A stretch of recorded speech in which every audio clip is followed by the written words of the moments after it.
Hello hi, welcome to Faiz motivation world. आज हम लोग 7-8 दिन के बाद मिल रहे हैं। होप सो आप लोग सभी ठीक हैं, खुश हैं, आपके परिवार में लोग अच्छे हैं, आप अच्छे हैं। आज हम बात करने जा रहे हैं कि अपना रास्ता खुद चुनिए। ना इसलिए कि आपको ज़िंदगी भर उस रास्ते पर चलना है, बल्कि इसलिए कि आपको ज़िंदगी भर खुश रहना है। ना इसलिए कि आपको ज़िंदगी भर उस रास्ते पर काम करना है, बल्कि इसलिए कि आपको ज़िंदगी भर उस रास्ते पर बिना थके हमेशा मुस्कुराते हुए हमेशा खुशी के साथ काम करना है। मैं एक्सप्लेन करता हूँ। देखिए क्या होता है, जब हम 12th के पीरियड पर होते हैं, जब हम ग्रेजुएशन के लिए जा रहे होते हैं, जब हम ग्रो हो रहे होते हैं, तब हम लोग क्या सोचते हैं, यार मेरी फिटनेस अच्छी है, अगर मैं जिम ज्वाइन कर लेता हूँ तो मेरी फिटनेस और अच्छी हो जाएगी और मैं फिटनेस फ्रीक बन जाता हूँ आगे चलकर लाइफ में। फिर हम सोचते हैं नहीं यार, मेरी तो आवाज़ भी अच्छी है, तो मैं एक काम करता हूँ, क्यों ना मैं सिंगिंग में ट्राई करूँ। फिर हम सोचते हैं नहीं यार, मैं तो एक्ट अच्छा कर लेता हूँ, क्यों ना मैं एक्टिंग में ट्राई करूँ। फिर हम कहते हैं कि नहीं यार, मैं क्रिकेट अच्छा खेलता हूँ, मैं फुटबॉल अच्छा खेलता हूँ, तो क्यों ना मैं स्पोर्ट में ट्राई करूँ।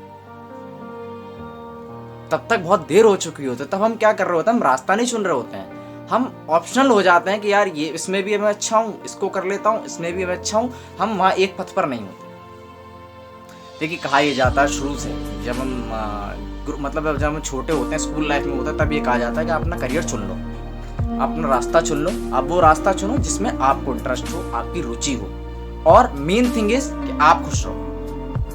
सबसे बड़ी बात यह है, जब आप कोई भी फील्ड चुनो, आप कोई भी रास्ता चुनो, आप किसी भी रास्ते पर जाओ, तो उसमें आप ये हमेशा ये देखना कि आपकी उसमें खुशी है या नहीं।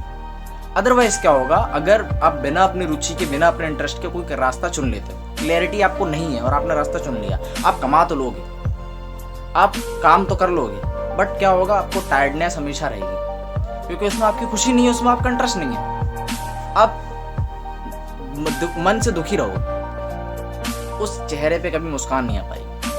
सचिन तेंदुलकर का एग्जांपल लेते हैं, उन्हें क्रिकेट का गॉड कहा जाता है, हम सभी जानते हैं। बट जब वो क्रिकेट का करियर उन्होंने चुना था, तो मैंने तो यही पढ़ा है कि वो बचपन से ही उन्हें क्रिकेट में इंटरेस्ट था और दिन के 10-10, 12-12 घंटे वो क्रिकेट खेला करते थे। उन्हें अपना एम क्लियर था, उन्हें क्लैरिटी बचपन से थी।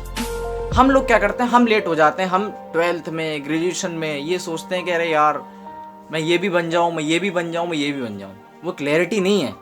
हम वहाँ पे ऑप्शनल हो जाते हैं कि यार मैं ये भी चुन लूँ, मैं ये भी चुन लूँ। That's not possible. वो चीज़ पॉसिबल है ही नहीं। फिर क्या होता है, फिर हमारा करियर वहाँ पे आकर डगमगा जाता है, हम बिगड़ जाते हैं। ये मेरा खुद का एक्सपीरियंस है। जब मैं 12th के बाद, जब मैं आगे ग्रेजुएशन के लिए जा रहा था, तो मेरे से भी कहा गया था कि ये कोर्स सही है, मतलब एक कहता ना गाइड दी गई थी कि आप ये कर लो, ठीक रहेगा। ये मेरा खुद का एक्सपीरियंस है, मैंने वो किया, बट उस खुशी के साथ नहीं जो शायद मैंने अपने इंटरेस्ट से चुना होता उस करियर को। यहाँ से खुशी होती, और अगर वो इंटरेस्टेड होता तो खुशी खुशी उस कोर्स को पार कर लेते। देखिए क्या होता है, जब कोई हमें गाइड करने वाला होता है, हमारी फैमिलीज में हो, हमारे टीचर्स हों, हमारे नेबर्स में हो, और हमारे रिलेटिव्स में हो, तो वो कोई भी, हम लोग क्या कहते हैं यार, देखिए शुरू से हम लोग ये कहते हैं कि अरे यार काश हमारे माँ बाप भी बैठ करके हमारे करियर चूज़ करने में मदद करते, और हमें किस राह पे जाना है वो क्लियर कर पाते, हमारे साथ बैठ करके हम लोग डिस्कशन कर पाते। बट इसमें कुछ गलतियाँ हमारी भी हैं। हम खुद को क्लियर नहीं कर पाते हैं, तो फिर फैमिलीज़ की बात तो बहुत दूर की रही, हम खुद को कन्विंस नहीं कर पाते कि हमारे लिए ये राह ठीक है। देखिए कोई भी गाइडेंस हो, आपकी फैमिली में हो, आपके परिवार में हो, आपके रिलेटिव्स में हो, एक कहावत बोलता हूँ यहाँ पे छोटी सी, कोई भी अगर घुड़सवार है तो वो उस घोड़े को सिर्फ पानी की बाल्टी तक ले जा सकता है, पानी तो घोड़े को खुद पीना पड़ेगा ना।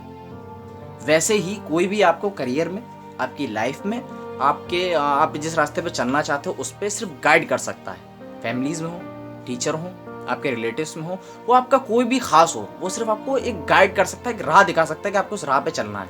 लेकिन चलना तो आपको पड़ेगा, मेहनत तो आपकी, काम तो आपका, जर्नी आपकी है। आप समझ रहे हो। हम बहुत लेट हो चुके होते हैं यार। मिडिल क्लास में हम लोगों में यही होता है कि हमारी रिस्पॉन्सिबिलिटीज इतनी हो जाती है कि हम सपना देख ही नहीं पाते। 90% तो ऐसा ही होता है।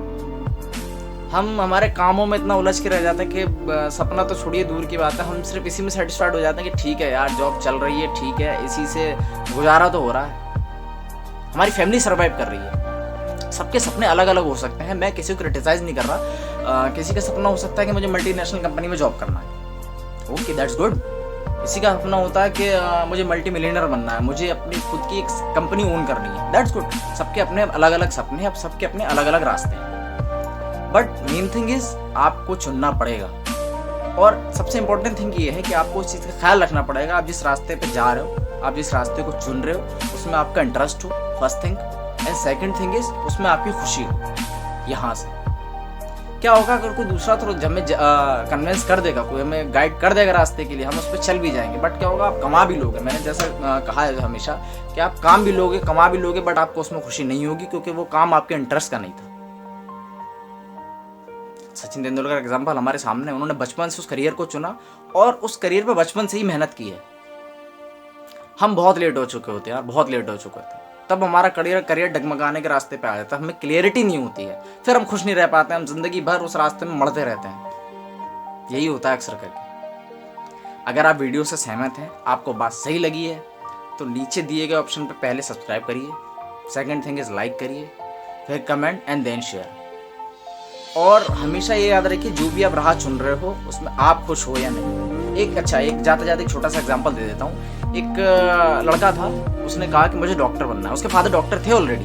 उस लड़के ने कहा मुझे डॉक्टर बनना है, ये उसका ड्रीम डेस्टिनेशन था। और उसने ये कहा डॉक्टर मुझे इसलिए नहीं बनना कि मेरे फादर डॉक्टर हैं या मेरे मम्मी पापा चाहते हैं कि मैं डॉक्टर बनूँ, मुझे डॉक्टर इसलिए बनना है ताकि मैं लोगों का इलाज कर सकूँ और लोगों को ठीक कर सकूँ, और उन्हें ठीक करने के बाद जब वो खुश हो जाएं तो उनकी जो खुशी मेरे पापा के चेहरे को मिलती है, मेरे पापा को जो खुशी मिलती है उनको ठीक करने के बाद, उस खुशी को मैं महसूस कर सकूं, वो खुशी मैं अपने अंदर एब्जॉर्व कर सकूं, उस खुशी को मैं कमा सकूं। मेरा वो सेटिस्फैक्शन है, मेरी वो खुशी है, इसलिए मैं डॉक्टर बनना चाहता हूँ, इसलिए मैं वो राह चुनना चाहता हूँ, मुझे इसमें रुचि है। बाकी खुश रहिए और लाइक कमेंट शेयर सब्सक्राइब इन ऑप्शन को मत भूलिएगा। Thank you so much.